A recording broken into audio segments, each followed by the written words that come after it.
ಇವರು ಒಬ್ಬರು ತತ್ವಜ್ಞಾನಿ. ಆಂಧ್ರ ಪ್ರದೇಶದ ಕಡಪ ಜಿಲ್ಲೆಯಲ್ಲಿ ಜನಿಸಿದಂಥವರು. ಇವರ ಪ್ರಭಾವ ಕರ್ನಾಟಕದಲ್ಲಿ ಸ್ವಲ್ಪ ಕಡಿಮೆ.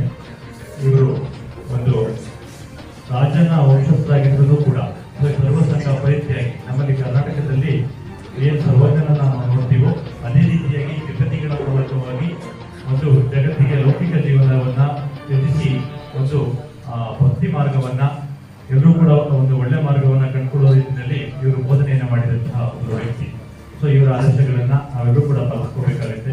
ಸೊ ಇದಾದ ಮೇಲೆ ಅಂಬಿಗರ ಚೌಡಯ್ಯ ಜಯಂತಿ ನಿಮ್ಗೆಲ್ಲರಿಗೂ ಕೂಡ ಗೊತ್ತಿದೆ. ಸೊ ಒಂದು ನಮ್ಮ ಕರ್ನಾಟಕದಲ್ಲಿ ಒಂದು ಬಸವಣ್ಣನವರ ಕಾಲಮಾನದಲ್ಲಿ ಇದ್ದಂತಹ ಒಂದು ಮಹನೀಯರುಗಳು.